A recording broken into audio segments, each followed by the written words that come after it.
मेरे पति मेरे लिए रोज़ नई साड़ी लेकर आते। जैसे ही नई साड़ी पहनकर तैयार होती तो मेरी नौकरानी रोने लग जाती और कहती, मैम साहब, आप रोज़ नई साड़ियाँ मत पहना करो। आपके साथ जो होता है रोज़ रात को, जब आपको वह पता चलेगा तो आपके तो होश ही उड़ जाएंगे। मैं उसके बाद उस पर ध्यान नहीं देती थी। मैं अपने पति से बहुत प्यार करती थी और उन पर विश्वास भी बहुत करती थी। एक शाम मेरी नौकरानी ने कहा कि मैं आपकी जगह आपकी साड़ी पहनकर बैठ जाती हूँ और आप छुप कर देखना। मैंने कहा ठीक है, देखते हैं। उसके बाद मेरे पति मेरे कमरे में आए और उन्होंने नौकरानी के साथ, मेरा नाम सीमा है। आज सुबह जब मेरी आँख खुली तो घर में बहुत ही ज़्यादा चहल पहल हो रही थी, क्योंकि मुझे पता चला था कि आज मुझे लड़के वाले देखने के लिए आने वाले हैं। मेरे माँ मेरे पापा से बोल रही थी कि नाश्ता पानी कोल्ड ड्रिंक सब कुछ ले आओ, कि किसी भी चीज़ की कोई कमी नहीं रहनी चाहिए। मेरे पापा ने भी किसी भी चीज़ की कोई भी कमी नहीं रखी। मेरी माँ ने मुझसे चाय बनाने के लिए कहा और पर मुझे बहुत घबराहट हो रही थी, जैसे कि हर लड़की को होती है लड़के वालों के सामने जाने पर। लड़के वाले मुझे देखने के लिए आए और मैं चाय बनाकर उनके लिए लेकर गई। मेरी माँ ने बोला था कि चाय बनाकर ले जाओ जल्दी, और लड़के वालों ने मुझे देखा और उन्होंने मुझे पसंद भी कर लिया। फिर मेरी धूमधाम से शादी हो गई और मेरे पति अच्छा खासा कमाते थे।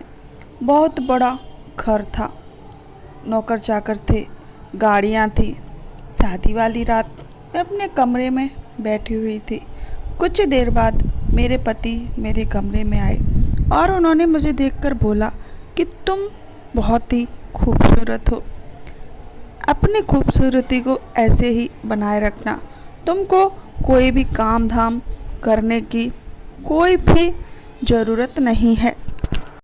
तुम बस अपने आप को मेरे लिए सजाए रखना और सज संवर कर रहना।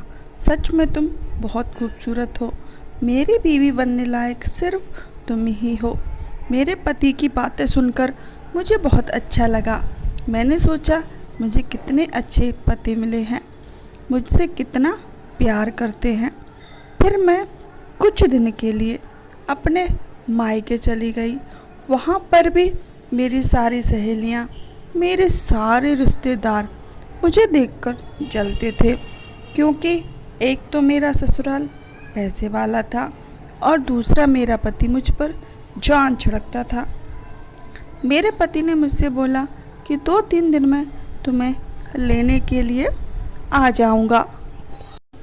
पर 8 दिन हो गए, 10 दिन हो गए, मेरे पति मुझे लेने के लिए ही नहीं आए। आए भी फिर तो 20 दिन के बाद मेरे पति मुझे लेने के लिए आए। जब लेने आए उसके बाद तो मेरी पूरी ज़िंदगी पूरी तरह से बदल गई थी। पता नहीं 20 दिन में आखिर ऐसा क्या हो गया जो मेरे पति का बर्ताव मेरे प्रति बहुत ही ज़्यादा बदल गया था। मैं जब भी पूछती कि ऐसा क्यों हो रहा है तो वो बोलते मेरे ऊपर काम का बहुत ज़्यादा प्रेशर है। और वह घर वापस आकर मेरे पति मुझसे बोले कि मैंने सारे नौकरों को घर से निकाल दिया है, आज से घर का सारा काम तुम ही करोगी। क्योंकि वह बोलने लगे कि आखिर हम 2 लोग ही तो रहते हैं, इतना काम तो तुम आसानी से कर ही सकती हो। मेरे पति की यह बातें सुनकर मेरे तो होश ही उड़ गए। मेरा तो दिल ही टूट गया। कहाँ वो कहते थे कि तुम किसी भी चीज़ कोई भी काम करने की कोई ज़रूरत नहीं है, तुम बस आराम से रानी बन के रहना, बस मेरा ख्याल रखना। आज ऐसा क्या हो गया मुझे समझ नहीं आ रहा था। मैंने फिर भी कोई शिकायत नहीं करी और घर का सारा काम अकेले करती रही। एक तो बहुत बड़ा घर था, ऊपर से सारा काम, झाड़ू पोंछा, बर्तन, खाना पकाना। मुझे समझ ही नहीं आ रहा था कि इतना सारा काम मैं कैसे करूं, वो भी बिल्कुल अकेले। एक दिन मेरे पति जब काम से घर वापस आए तो बहुत ज़्यादा खुश थे। मेरे लिए कुछ शॉपिंग करके लाए थे। उन्होंने मुझसे बोला कि आज हम बाहर घूमने जाने वाले हैं, तुम इन नई साड़ियों को पहन के अच्छे से ज्वेलरी पहनकर तैयार हो जाना। सच बताऊं, आज मैं बहुत खुश थी। पहली बार मेरे पति को इतना खुश देखा था। उसके बाद क्या था, मैंने अच्छे से नई साड़ी पहन ली और ज्वेलरी पहनी, मेकअप किया, अच्छे से तैयार होकर अपने पति का इंतज़ार करने लगी। जैसे ही बेल बजी, मैं तुरंत बाहर आई। मैंने देखा वहाँ पर एक बड़ी कार है, बड़ी गाड़ी खड़ी है। वह हमारी गाड़ी नहीं थी, पर उसमें मेरे पति बैठे हुए थे, तो मैं भी उस गाड़ी में जाकर बैठ गई। उस समय मेरे पति मुझसे बहुत प्यार भरी बातें कर रहे थे। इनके बर्ताव से मैं बहुत खुश थी। जैसे ही एक होटल के पास गाड़ी रुकी, मेरे पति ने मुझे कार से बाहर उतारा। होटल को, इतना बड़ा होटल और इतना सजा धजा होटल मैंने कभी नहीं देखा था। जैसे ही हम अंदर गए पार्टी में, तो वहाँ पर बड़े बड़े लोग आए हुए थे। इसमें से कुछ तो मेरे पति के सीनियर्स भी थे। अपने सभी दोस्तों से मेरे पति ने मुझे मिलवाया। मैं सबसे अच्छी तरह से मिल रही थी। फिर हम एक टेबल पर जाकर बैठ गए और हम लोग आपस में बातें कर रहे थे और खाना भी खा रहे थे। एक टेबल पर बैठा हुआ आदमी मुझे बहुत देर से घूरे जा रहा था। वह मुझे कुछ अजीब नज़रों से देख रहा था। वह बात मैंने मेरे पति को बताई, तो मेरे पति ने मुझे बताया कि वह उनके सीनियर हैं। फिर मेरे पति ने उनसे मिलवाया, तो वह मुझसे हाथ मिलाने लगे। मुझे मजबूरी में उनसे हाथ मिलाना पड़ा। एक तो पहले से ही वह मुझे बहुत अजीब नज़रों से देख रहा था, दूसरा अब मुझे उससे हाथ भी मिलाना पड़ रहा था। उसके बाद हम दोनों घर वापस आ गए। मेरे पति बहुत खुश थे। एक दिन मेरे पति उसके साथ उनके सीनियर भी घर पर खाना खाने आए और मेरे पति ने बोल दिया था पहले ही कि तुम अच्छा सा खाना बना लेना और अच्छे से सज धज कर रहना। मुझे मजबूरी में यह सब कुछ करना पड़ा। मैं कुछ कहती तो मेरे पति गुस्सा हो जाते। उसके बाद मैं खाना परोस दिया।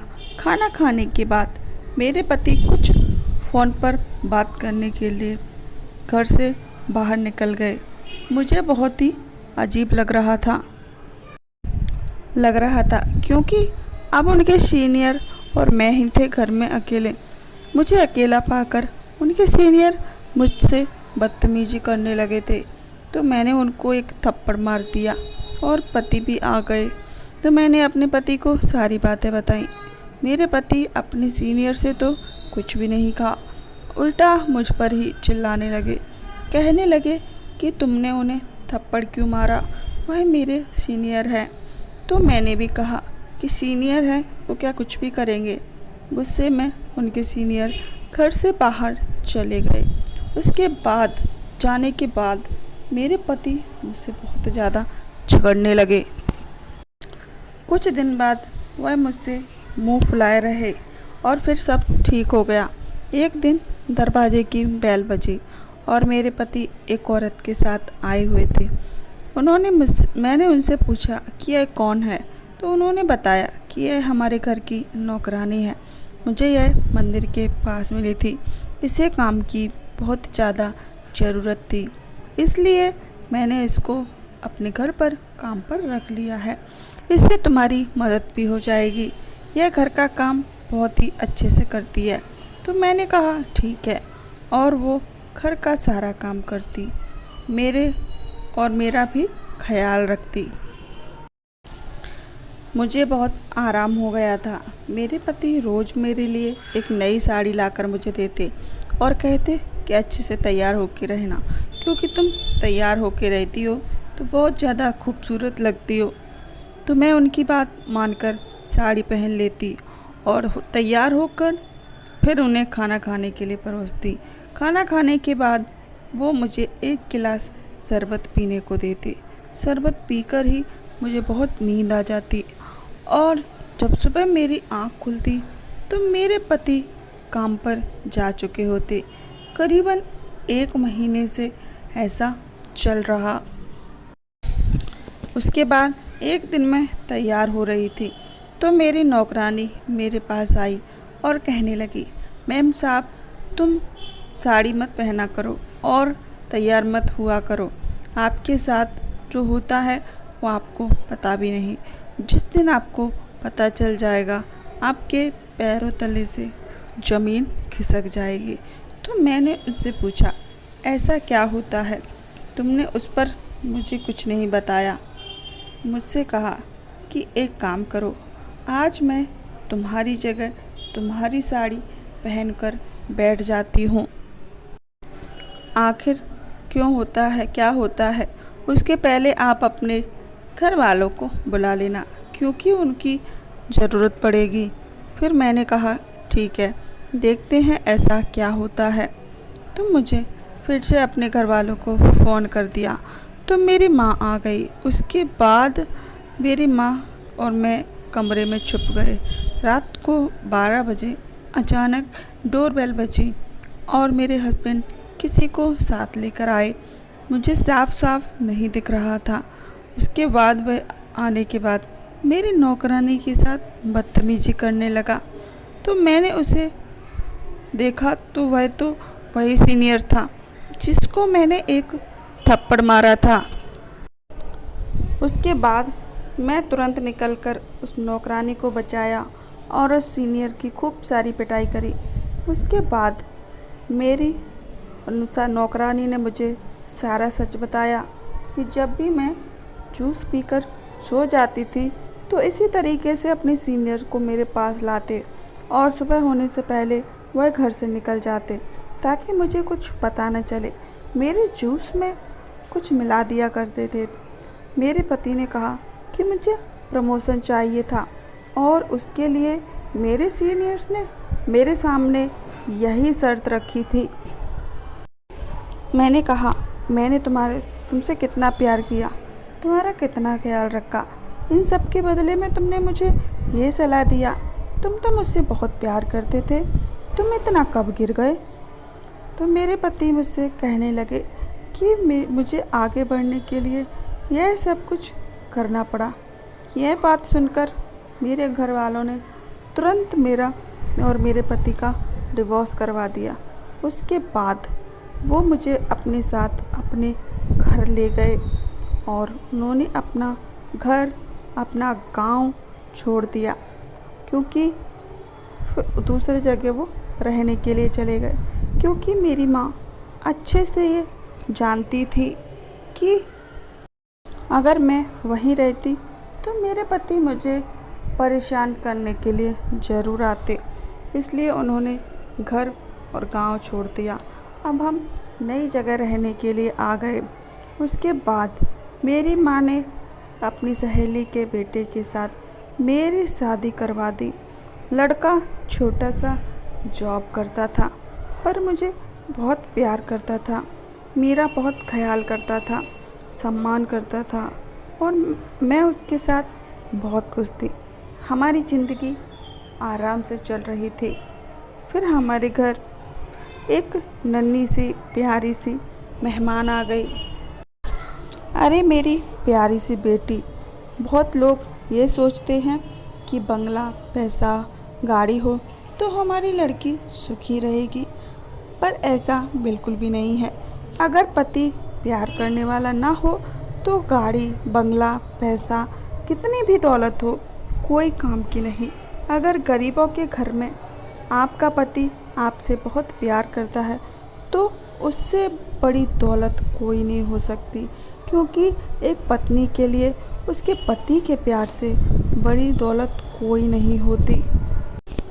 आज की कहानी कैसी लगी ज़रूर कमेंट में कमेंट बॉक्स करके बताना, और मैं मिलती हूँ आप लोगों से नेक्स्ट वीडियो में अच्छी सी कहानी के साथ।